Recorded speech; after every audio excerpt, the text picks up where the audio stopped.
Hi there, Sanmunani Molweni. Welcome to Fix Channel. For new here, please subscribe before the end of the video. If you're returning, thank you for love and support.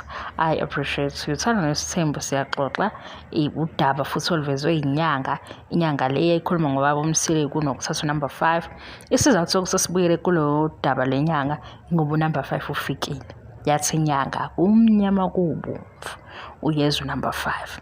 Sikuphike la entweni ukuthi idlozi ubani ukukhulunywa ngalo ngathi ugogo sesiyadlula ke kugogo sekuba ukuthi ke khona bathi phela akubo umuntu oyedwa idlozi amadlozi kungaba umalume kungaba umkhulu kungaba ubhuti.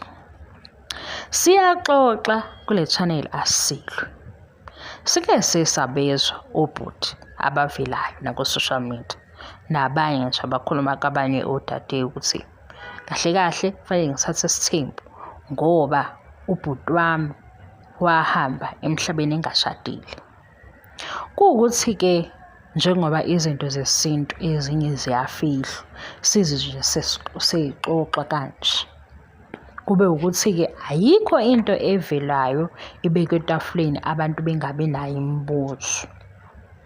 Njengakho lokho ukuthi njengoba manje sekuba sengathi into ukuthi ke idlozi ubani shise sekula usekuvela khona ukuthi phela kuyenzeka ukuthi umkhulu owayefuna okuningi umalume owayefuna okuningi manje akasekho sekuzoba ukuthi ke njengoba engasekho abe nalama demands kwenzeke aphinde nenganeliseki ethenganelisekile athi lokho sekukhona kade kwenzela yena uzophinda kushabalalisa.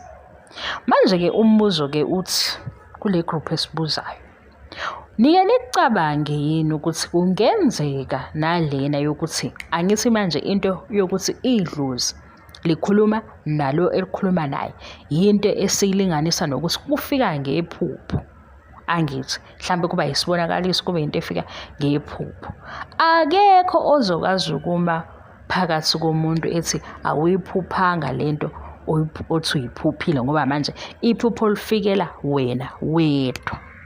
Nangu ugogo Sikhotheni ngiyaxolisa ukuthi ngenze example ngayo uthi lana kade yena ehlala endlini yakhe la abeyenza khona umsebenzi wakhe wedlozi ubekhuluma yedwa kodwa bengasho kubantu abaseceleni ukuthi idlozi selikhulume lathi kusho yena guys.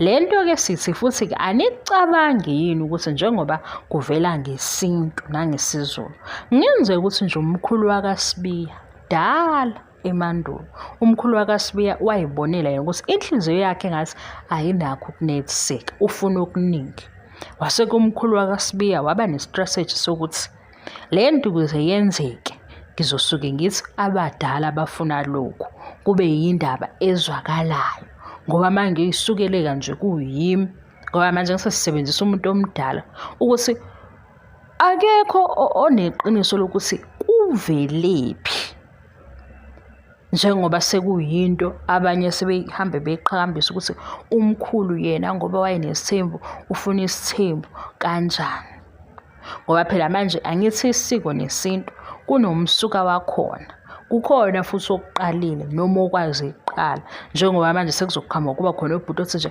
ubhuti wami wahamba kodwa manje mabephila mawungambuza ukuthi ubhuti wakho wenzani wena wenzani uzokutshela ukuthini. Nomunye futhi mhlawumbe makuthiwa ubhuti ababili abe namaphutha omunye ubhuti mase lo ejajwa ngokuthi ubhuti wakhe umfowabo angakufuni lokho kodwa ubhuti mayesengekho emaphupheni usefuna ukuthi phila impilo yakhe siyayibuzela futhi ningasi-undermine ngokubuza ngoba ukubuza ikhona okwenza ukuthi sicacelwe yilezi zinto esithi hayi ayicace ezinye izinto ezikhulunywayo nakhona-ke osekwenzekile kwaba yiwo umndeni kwahlonipheka waye umkhulu ezokushabalalisa makufuna umkhulu ngoba into sithi silalela entweni ukuthi idlozi elithi akwenziwe nje mangasenziwa lidlozi lizoshabalalisa kodwa manje masicabanga ke indlu ngisho indlu isakhiwe omkhulu bayazakha izindlu zodaba kodwa ngingabaphatha kabi ukuthi mhlawumbe siyacabanga manje ngithi siyisondeza eduze lento kungabaphatha kabi ukuthi mase bengasekho ayisekho nje indlu emile endaweni yabo ayisekho, babetshala kudala benamasimu, akusafakwa lutho nje phansi. Siyakubona lokho. Kodwa leyo ukuthi umkhulu uthi phithizela, thatha unkosikazi, thatha unkosikazi, thatha unkosikazi, mase kungasalawuleki. Akubone futhi ukuthi akulawuleki kodwa athi eda phezu kwakhona. Awu, siyabuza asixabani, siyabuza. Ubhuti ophila manje unaye ubhuti wakhe baphila impilo ehlukene. Asukele kathi manje ngoba akasekho usecela lokhu, usefuna lokhu, and mangakwenzi ngizoba nenkinga. Uma ubhuti ephila pho umkhokheli ngani iy'kweletu zakhe nje sephila yabo. Le nto ihambisane siyibone manje i-practical ukuthi ngempela ubhuti nangu khona ubhuti wakho manje nikhona nobabili. Ekuxakekweni kwakhe ube involved, ey'kweletini zakhe ube involved. Amaphutha awenzayo onke usondele, awazi uzusondela kubhuti wakho. Ubhuti wakho akasekho, omunye mhlawumbe uthole ukuthi abaze bube khona nhlobo ubudlelwano phakathi kwabo. Useyafika uthi ubhuti wakhe ufika ngephupho uthi akashade yena, eshadela ubhuti wakhe.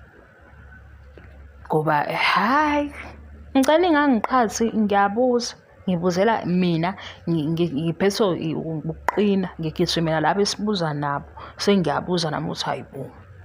Ezinye izinto uthi uyilalela uthi hey, yaze ya-selfish yonke lento oyikhulumayo, ngoba manje khona abanye obhuti babo abangabanakile manje.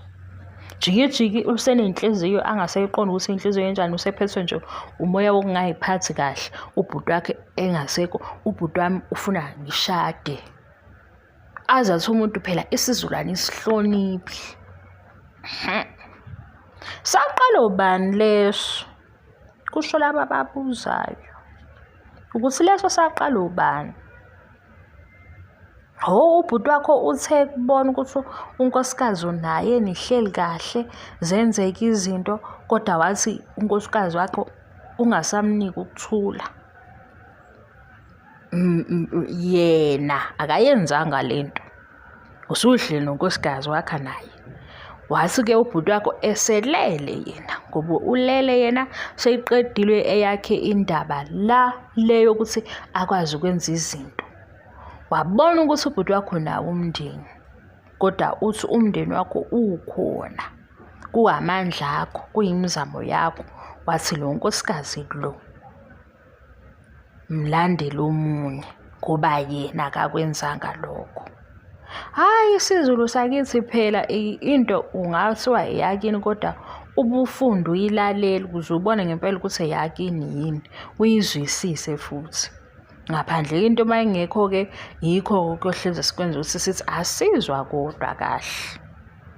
Ngoba phela mase kuthiwa into isiZulu lesi sakithi, anihloniphi nina, nifuna ukuzenza abelungu, sichazeleni into ezwakalayo.